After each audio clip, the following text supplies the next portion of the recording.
How will you define a public policy? So, public policy is basically, for example, if there is an issue like when COVID struck and the government has had to basically to solve that problem, the government officials and the policymakers, they sat together to find what the problem is and how can that be solved by involving all the stakeholders, and they made a policy that had to be implemented. This policy is public policy. That is What is that? What is policy? How will you define policy? They made that policy, but what is policy? How will you define it? So policy is a set of some characteristic things that is made by. Okay, let's move on. Yes, sir. Policies are generally seen, they are not fully implemented. Yes, sir.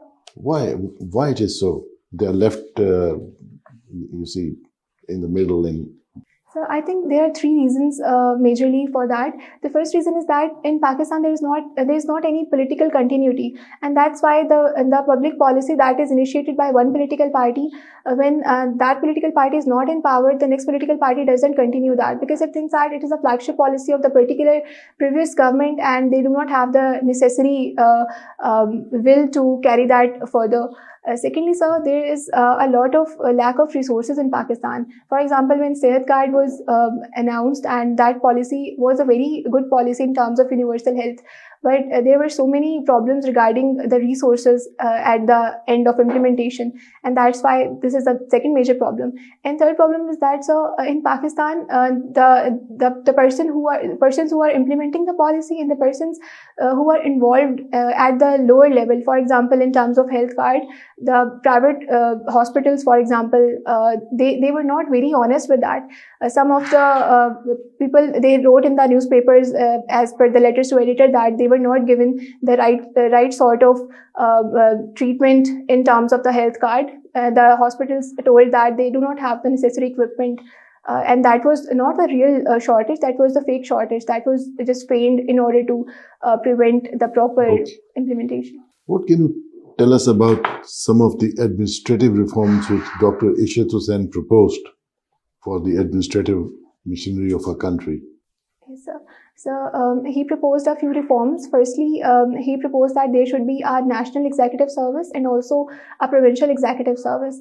And the persons working in provincial executive service, they might go into national executive service after 19th scale. Secondly, he proposed that in Pakistan there are so many people who are working in the district level, but they are not working in their own district. That's why there should be a district district machinery also, where the people who belong to a certain district, they should be recruited in that very district council, so that there might be a proper implementation mechanism. Thirdly, sir, he also said that in Pakistan there should be some ending to the recruitment in services other than health and education, because a lot of exchequer is being wasted in terms of new recruitments and without any proper placement of those people. Okay. He also proposed, you see, a reform regarding weeding out of the dead wood. Yes, sir. Weeding out of the dead wood. Those officers who are not performing well, they are inefficient or corrupt, they have to be weeded out within a certain, after 20 years. Yes, sir. Are you familiar with that? So I've not read about that formally, but I understand this thing, that what the weeding out of the officers who are not working mean. Okay, no problem. What is diplomatic immunity? So diplomatic immunity basically is the immunity that is given to the foreign officers or the ambassadors who are working in other countries, and that means those people would not be treated as per the laws of that country, and the foreign office of the respective country where the officer belongs to would deal with the issues concerning that foreign ambassador or foreign officer. This is diplomatic immunity.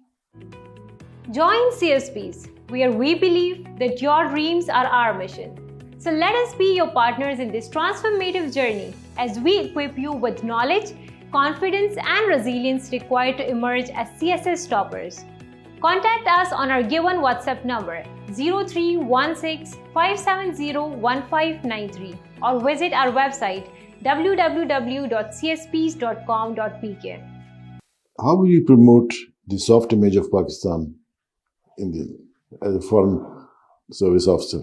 So, firstly, I think we should dismantle some insecurities and some fake news about Pakistan that is being strongly believed in the rest of the world. Like Pakistanis are extremists, like Pakistanis are the people who do not value women and who do not give them proper opportunities. Secondly, sir, I think there is immense potential of tourism in Pakistan, and the Foreign Office can work in terms of advertising it properly, and that would also lead to a soft image of Pakistan abroad. And who was Cesar Lombroso? So he was a political philosopher. I'm sorry, sir. He was a criminologist, but it was not a practitioner in the earlier time. But he was just a theorist. He gave some theories regarding criminology. What was that theory? So I'm not very much familiar about that. So I forgot that. He's father of criminology. He's known as. And who was Frederick Wilson Taylor? What theory did he propound? So he propounded the theory of scientific management theory with regards to how can the work ethic be improved. There are 4 principles of scientific management theory that he proposed. Firstly, he said that there must be some division of labor. Secondly, he said that there must be mental revolution. By that, he meant that there should be a proper work ethic that all the workers should follow. Thirdly, he said that the time management is the key to working, and for that, he proposed certain rules of time management and wage management. Good. Thank you, sir.